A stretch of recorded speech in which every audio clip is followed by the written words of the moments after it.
Ang inaantay ko ngayon, paano isusuko ng kay Tevez wala akong problema eh. Ang inaantay ko kung paano uwi si Harry Roque sa Pilipinas ng Netherlands. Yun ang inaabangan ko. Kasi same what happened kung ano nangyayari kay Tevez. Ang magkaiba lang, tinuring na terorista si Tevez at si Roque, mga kababayan ko, at large pa rin sa Netherlands. Well, aabangan natin yan. Yan po ang mga aabangan nating mangyayari sa mga susunod na araw. We don't know kung anong mangyayari, but ang maganda dito, malalaman natin kung talaga nga mapapauwi na nga ba si Tevez. Like I said, mga kababayan ko, si Tevez ay hindi pa rin po na nating pwedeng sabihin na siya ang mastermind, but mga kababayan ko, siya po ang pinagbibintangan.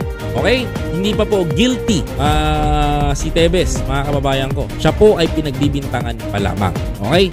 Correction lang, mga kababayan ko ha. Ayoko kasi magbalita sa ibang content creator. Si Tevez na nagpapatay niya, si Tevez na nagganito niyan.